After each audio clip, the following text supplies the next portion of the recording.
fire. What are you doing? Let's go ahead and open this box up. Woo. Lots of styrofoam, protective sealing, sealant packing stuff. Alrighty, very nice.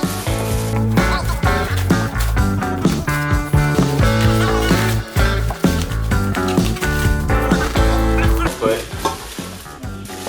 here we go. Here's our downpipes. Go ahead and open these out of the bubble wrap. Oh, these are sweet. Heck yeah, these look so nice. And you can see the 4-inch resonators built inside of the downpipe themselves.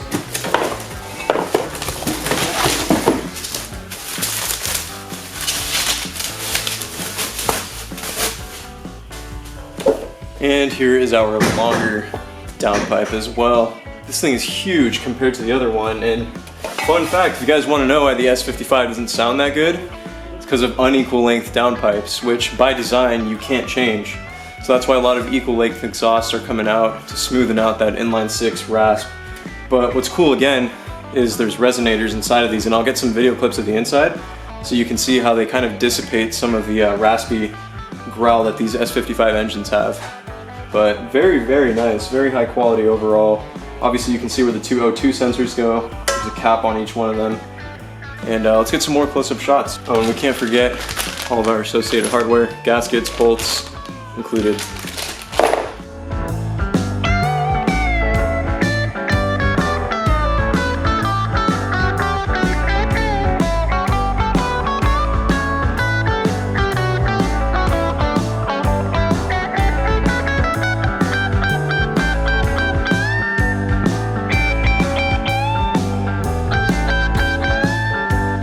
So guys, as you may or may not be able to tell for some of my OG subscribers, you'll know exactly where I'm at. I'm at my buddy Tyler's house. He's actually under the car at the moment. Already cracking on the CATLESS downpipe install for the S55. Now, these downpipes, like I said, they are really, really high quality and finish. I'm very, very impressed with the welds and just the overall fit and finish. Again, the resonators are a really nice touch. So I'm really, really curious how it's gonna sound paired with my car's Dynan exhaust and the Dynan X pipe. Should be pretty sweet. So let's get under the car and we'll go ahead and follow along with the install of these downpipes. All right, you wanna go ahead and inform them what you're doing, Tyler? All right, so first step is to take off this, what would you call this? It's just an under tray. Bunch of 8mm bolts all around it and also 16s, but I'm using a 5/8 because I'm a dirty American. It works okay. So we'll go ahead and finish up with removing all these bolts. That's loud. Yeah, and then we'll move to the next step.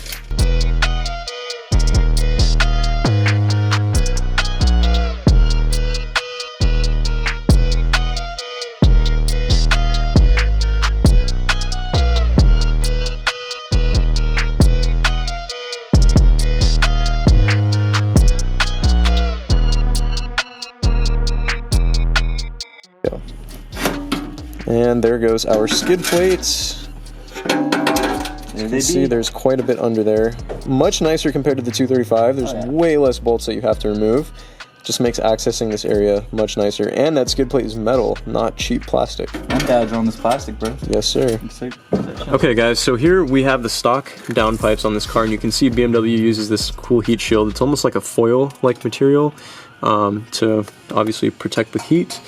But right here, where it connects to our secondary cats, we're gonna need to be undoing these bolts right here.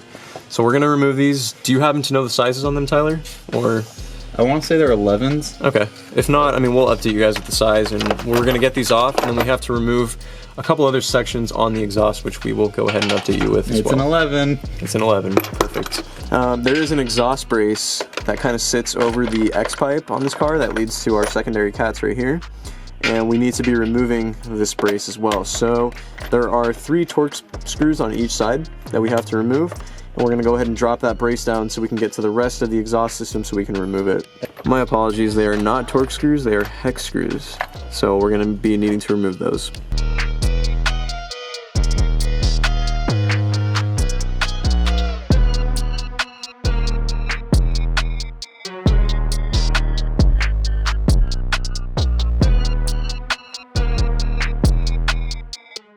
So in order to access the downpipes, we ended up just removing the entire exhaust system out of the car. So just out of curiosity, since obviously this is meant to be somewhat of a tutorial, you guys can see the secondary cats have been removed off the car, which lead directly to the downpipes where I was showing you guys earlier.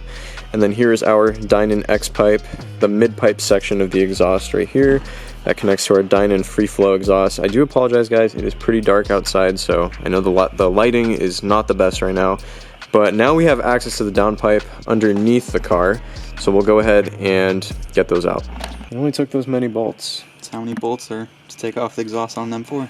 Hey, the things you learn. Sorry. You're good. I'm just doing it for the camera. Tyler just got done removing the second, or is in the process, excuse me, of removing the second O2 sensor out of the downpipe. So we're currently working on the shorter downpipe. So this one right here, where my flashlight is the longer downpipe. And then to the right of it, it's kind of hard to see on camera. Sorry guys, right there, that's our shorter downpipe. So Tyler just removed the bolts for the V-band. Do you know what size it was? 13. So it's a 13 millimeter bolt. And then also removed one of the O2 sensors. So in order to access your secondary O2 sensor, you'll need to remove the V-band first before you can get access to it. And a really handy tool to get those O2 sensors off is one of these, because what it's going to allow you to do is slip the wire through so you can get this socket over the O2 sensor itself and then take them out. So very convenient, and this is almost like a must-have with any downpipe job. There goes the bolts for the second V-band on our longer downpipe. As you can see, this is what they look like. You'll need a 13 mil. Take that out. And once you do that, you just gotta V-band. Now what's our next step? Right here, so you gotta reach in, wedge something in the V-band, and then just, you got a good angle? Yeah. And just kind of pull on it and it'll pop open, like so. Perfect. And then you're free to get that off, disconnected, so then you can access the downpipe to take off the turbo. Beautiful. So right here's a brace that holds the longer downpipe. You just need to undo the bottom 10 millimeter bolt in order to loosen it up from there. But you do need something to hold the back of it too, or else the bolts will just spin. So right, like a wrench or something. Yeah. So now I've got something to properly hold the back of that while it loosens it. Yep, so it's a 10 millimeter wrench. Yeah, of course it fell off. There we go. And this is just pretty much just slow and tedious. There's not a whole lot of room to work with. Eventually it will come hand loose though, so you might be able to just get it by hand. Let's see. Okay guys, so we removed the last O2 sensor on this downpipe, and in theory this should just come right out. This is a BMW, a little bit of wiggling. Here's our shorter downpipe right up here. There's still an O2 sensor attached, but we're going for the long downpipe first. We got one of the V-bands off. Oh.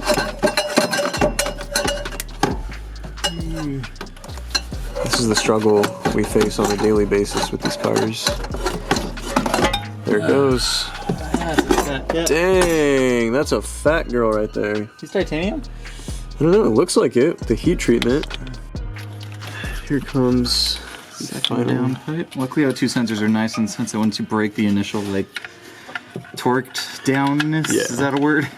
The initial pressure holding it on, it'll just yeah, you can slide them out by hand. Much smaller. There they are. So our O2 sensors are hanging out and both downpipes are out. I'm down.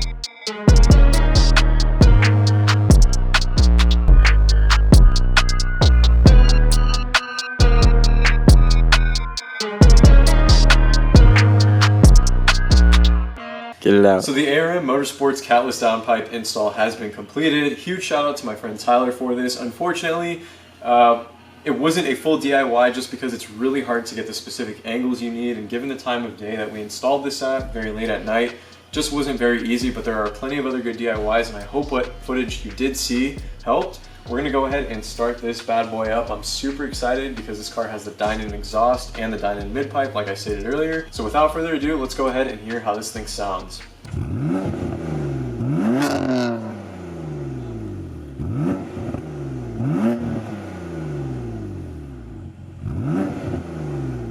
All right, valves open.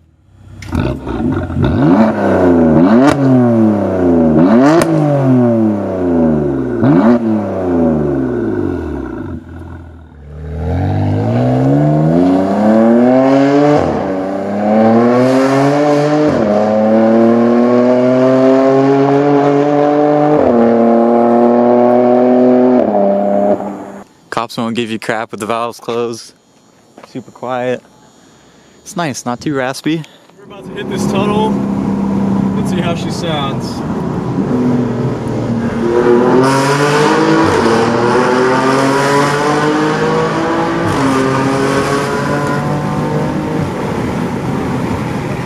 Damn, those shifts are loud. That sounds insane. What the frick? Two windows up.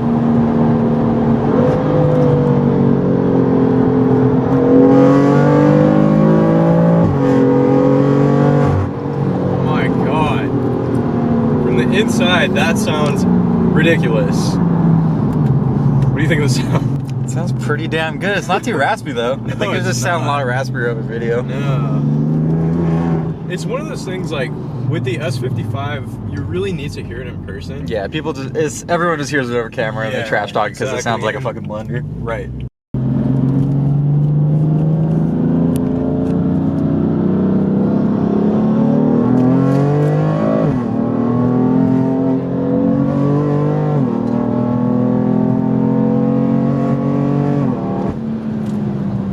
It's currently the next morning, and I'm guessing many of you are wondering, how is the fitment on these downpipes? How's the sound? How is the smell? Do you smell any catless emissions coming out of the exhaust? And I have the answers to all of those. So in terms of fitment, everything was pretty solid. There wasn't really much wiggling around or anything that we had to do to get the downpipes to fit. They kind of just naturally went into place, which was really, really nice. And I think it's a lot easier installing the new downpipes versus the OEM ones just because there's so much more space to work with. And the brand new OEM hardware and gaskets and everything were perfect. No issues on that end as well. Now in terms of the sound, it sounds amazing. The 4-inch resonators especially built into those downpipes make a big, big difference. And paired with the Dynan exhaust, it is such a deep and clean sounding exhaust note. It's very rasp-free. Again, you really need to hear it in person though to kind of get the complete sound experience in terms of my exhaust setup on this car, and I'm sure with the stock exhaust it might be a little bit different. And one of the nicest things, guys, is there is like no smell from these downpipes. I don't know what it is, if it's just maybe my specific exhaust system, but even with the valve open, like I sat the car and I just let it idle for a couple minutes and there was virtually nothing that I could smell coming from the exhaust. It's very, very minimal, at least in my experience with my setup. So I am so incredibly pleased.